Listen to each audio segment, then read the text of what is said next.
Hello everyone, I'm Brian. Today I'm reacting to Sadhguru and Jiddu Krishnamurti and his life. I hope I said the first name right. I hope I said his last name right. I hope I said his name right. So this was a request because I did watch some Krishnamurti videos, and he's quite an interesting character. He has a quirk. I noticed little quirks on most of the gurus here. And if you have a request, please leave the title, the YouTube channel, and the link to the video so I know exactly which one to find. You can leave the link, but sometimes it does get put in the held review section of the comments section. There's a lot of comments over there. I don't even bother looking at it because I still have to worry about the comments that are coming through, and it takes a lot of time. So anyways, let's go and get started. And they started looking for appropriate bodies upon which this body of a super teacher can be imposed upon. So people gathered around him, enormous wisdom and sense. So Khalil Gibran said about J. Krishnamurti, when I walked into the room, just those 5 Saturday afternoons, an hour and a half, that much impact he had on me.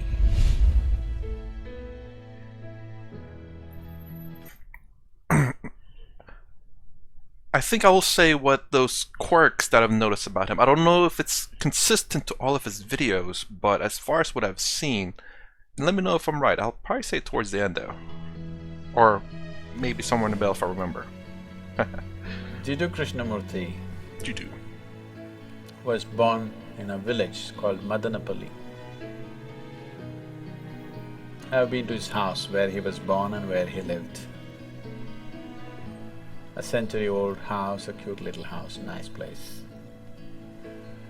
It's kept like a monument for him today. At one time in early 20th century and late 19th century, theosophy spread across the world in a big way.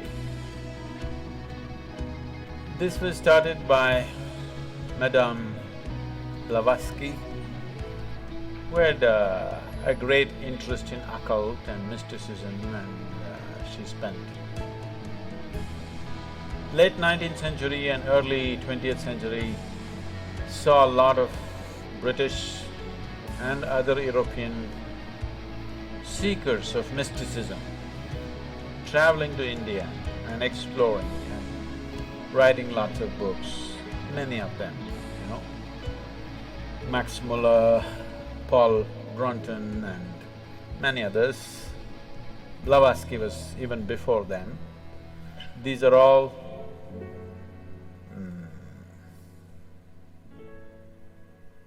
explorers of mysticism. It was, in those days, not like going to some place to learn, it was an adventure that you really have to take off on a horseback and go to a strange country, battle all kinds of things, try to meet the right kind of gurus, and it was a whole adventure.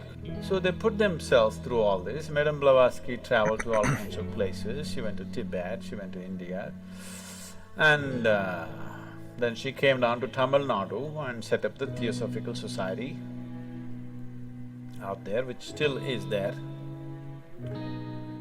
And then their dream became to produce a perfect being project. Perfect being. Then they unearthed this information. I don't know to what extent they went, but actually, in the yogic lore, in the tradition, there was a yogi by the name Sunira.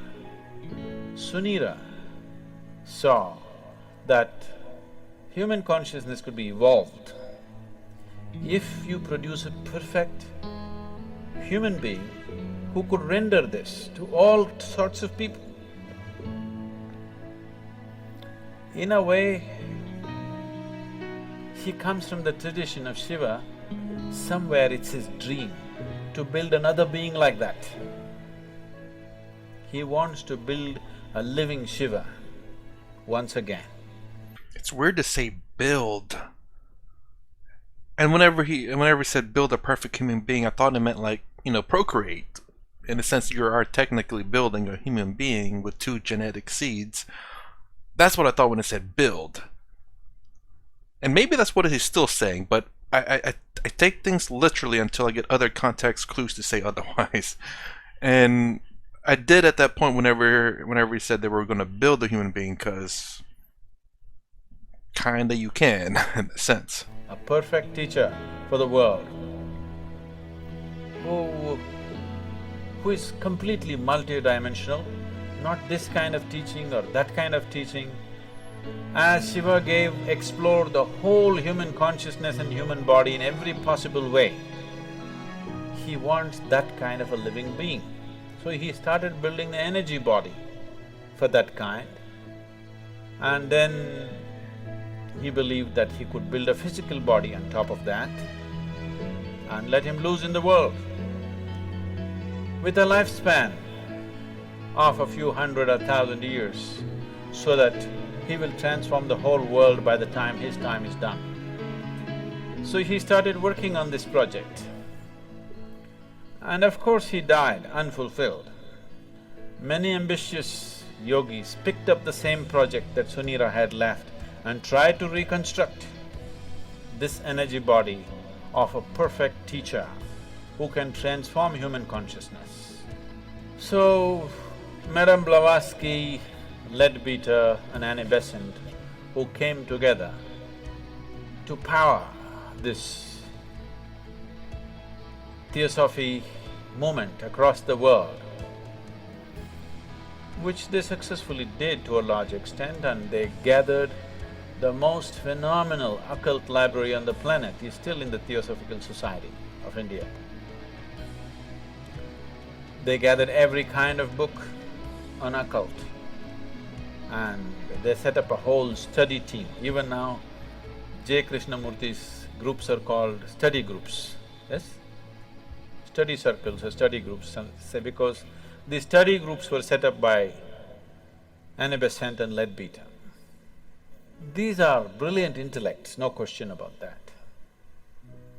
But they have no inner experience, but they have gathered phenomenal amount of information. So somewhere they believe with this information and with their intelligence and intellect, they can recreate all this.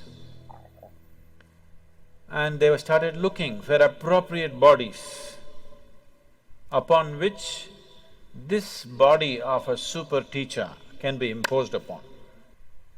Jiddu Krishnamurti, Rukmini Arundale, who else? One more, whatever.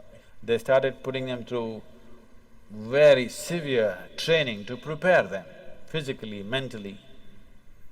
But they have no inner experience. They're reading books and trying to do this to these boys. And they put JK in all kinds of meditative processes, and he attained to a certain level of… he became a fantastic human being. He was something that nobody could decipher, but he was like a flower, his fragrance could not be missed. Then they decided, when JK was about 20 years of age, 27 or 28 years of age, this Theosophical Society decided to announce to the world that he is the world teacher. The perfect teacher has come. People gathered with great interest in this. JK came on the podium and he said, "I am not a world teacher." Poof! The whole Theosophical Society and their project, everything went down the tube. He had the courage and the sense and the wisdom to say, "I am not." Most idiots would have said, "Yes, I am the world teacher, I am the reincarnation of Buddha and Jesus and everything." Most idiots would have done that. He had the sense and the wisdom and the vision to say that I am not this nonsense that they're trying to make me out of. And JK came out of Theosophy and he started speaking. He's a brilliant speaker. So people gathered around him, enormous wisdom and sense.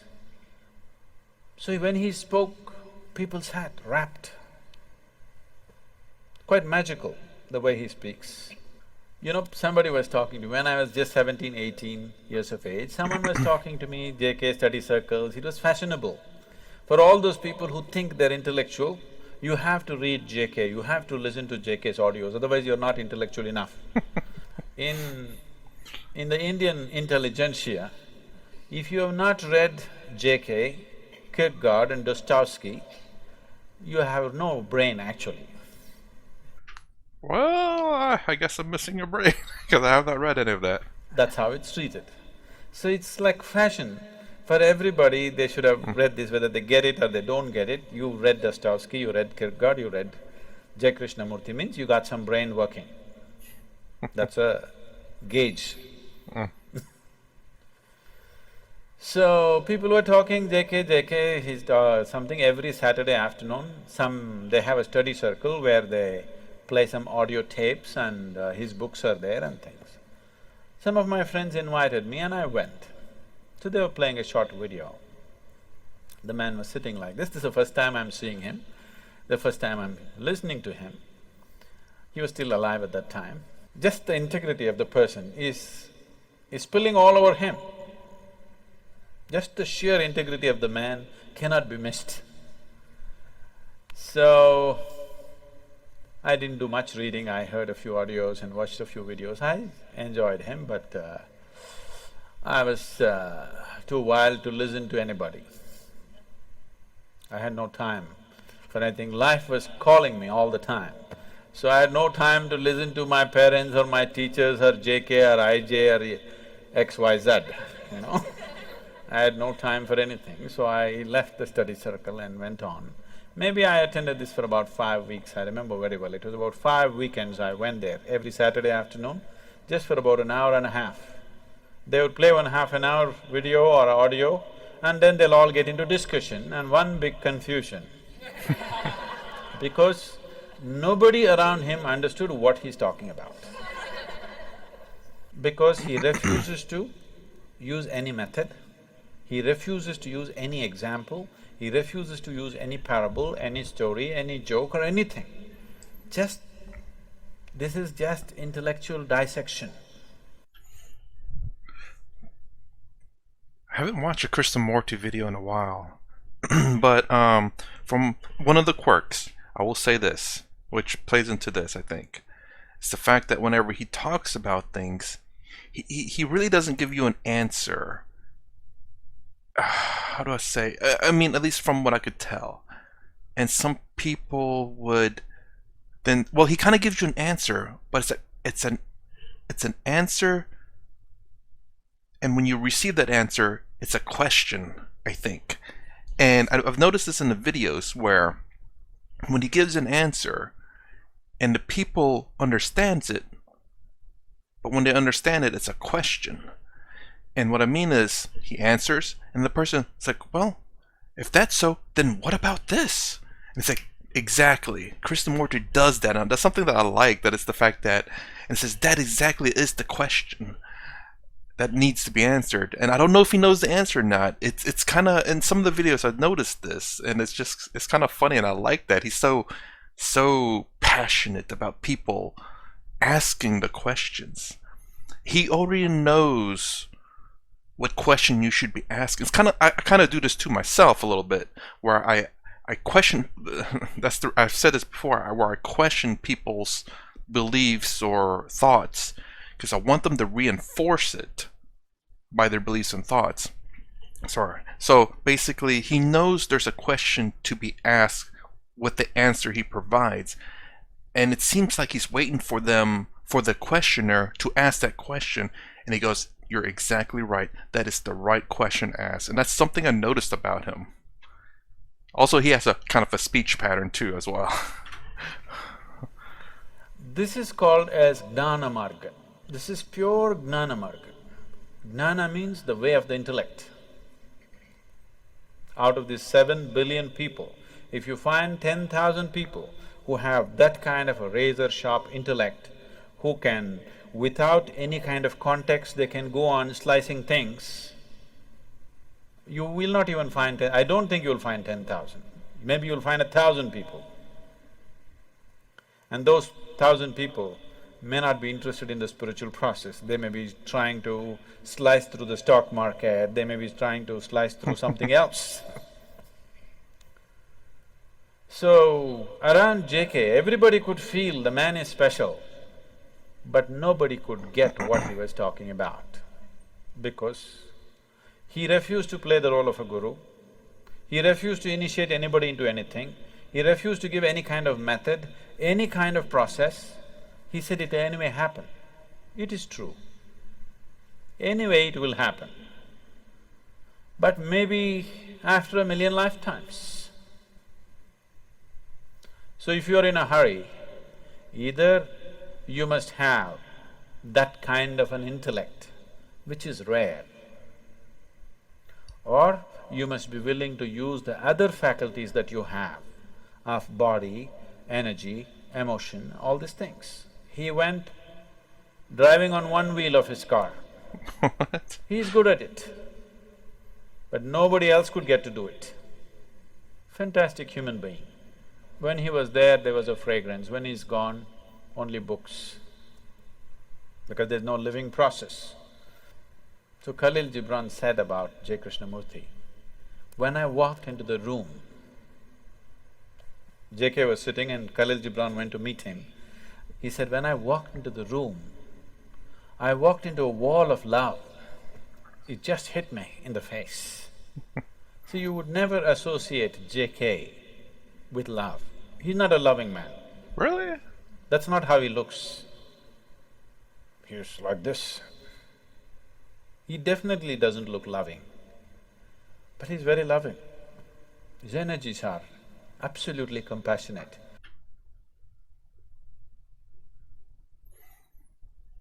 Again, I watch very few of his videos. I'm gonna watch more of them. But he's very passionate. I can tell that by whenever he talks and people interact with him. He seems to really love that. Now, let me ask you: am I wrong to thinking that of what I said earlier about him, about how he gives you an answer, but the people in the audience understand it as a question, and then ask that question back to him, in which he replies, basically, that's the right question to be asking to my answer, which is weird, which is something I actually really like, because well, I don't say most, but the gurus that I've watched will provide you the tools to find an answer for yourself. And it's not necessarily the tools will get you to question necessarily, but help you answer your own questions.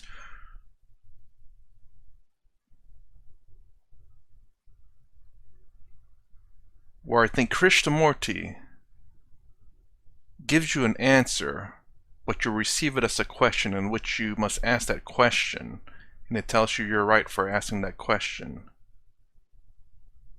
And I remember some of his videos. I haven't watched them in a while, and I think, but because you asked the right question, I don't know if I don't think he's ever provided the answer. He's kind of like the gurus like that, where they don't provide you with the answers, but he makes you ask the right questions. But his words are like knife. So, people felt something, but they couldn't figure what it is. They couldn't get a hold on it because he wouldn't give a hold. He said, if you hold it, you may get stuck with this, so don't hold. If there were millions of razor-sharp minds in the world, that would have been a fabulous way to do things. But in today's world, in the existing way the humanity is, the way people's intellects are entangled in 1,000,000 things, that method is just not going to get anybody anywhere. It's a beautiful process, but there must be people who can digest it, isn't it? So, J. Krishnamurti was like a flower. His fragrance was felt when he was alive. And that's all. His words are good. If you want to kind of use it as an intellectual exercise to drop a few things, they could be useful. Brilliant. His intellectual brilliance just comes out every moment of his life.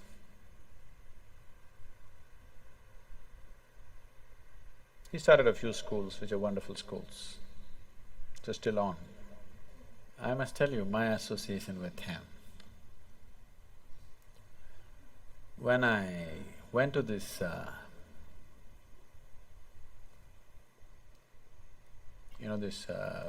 weekends for five Saturdays, Saturday afternoons, an hour and a half, that's my exposure to him. And one day he spoke about education. And it really gripped me. And it really twisted me inside out, because all the ideas, I had never thought of an alternative way of educating people. I was only thinking of how to dismantle all the education system in my mind. When he spoke about education, suddenly it struck me, there's another way to do this. So just this thought came to my mind. I was just maybe 17, 18, and I was living wild and I have dreams of running away somewhere. So I just thought, if at any time if a child comes under my control, I would like to put the child to this kind of education. So it just so happened, when my daughter had to go to school, when she got admission in some of the best schools in Ooty, but then it just flashed me in my mind that, okay, there's a JK school, why don't I send her there? And she went to that school and she spent 8 years studying there. So just those 5 Saturday afternoons, an hour and a half, that much impact he had on me, that I handed over my daughter to his care in one way or the other. Oh jeez. Okay. I don't know what else to think. I mean, I technically didn't really have much to say. He was just talking about Krishnamurti, and from what I can remember from his videos, again, maybe that particular part of Krishnamurti and those videos stuck out to me. Am I wrong or am I right? Did anyone else get that? And I'm curious. Maybe it's just because I only watched a few videos, or maybe that one particular part stood out for me. I'm not too sure. I still definitely have to watch more of his videos. I just noticed he has a particular speech pattern that he does. Much like Sadhguru, to me, has a particular sitting style, which he always has his left leg tucked in under his right. It's something just I noticed about. It's very consistent, though. You know what? I would ask the stupidest question. If I had a chance to ask Sadhguru one question, be, why do you always have your left leg tucked under your right? What a waste of a question. But anyways, that's my reaction on Sadhguru and Jiddu Krishnamurti and his life. If you like my content, please consider subscribing. Thumbs up, thumbs down below. Thanks for watching. I'll see you in the next vid.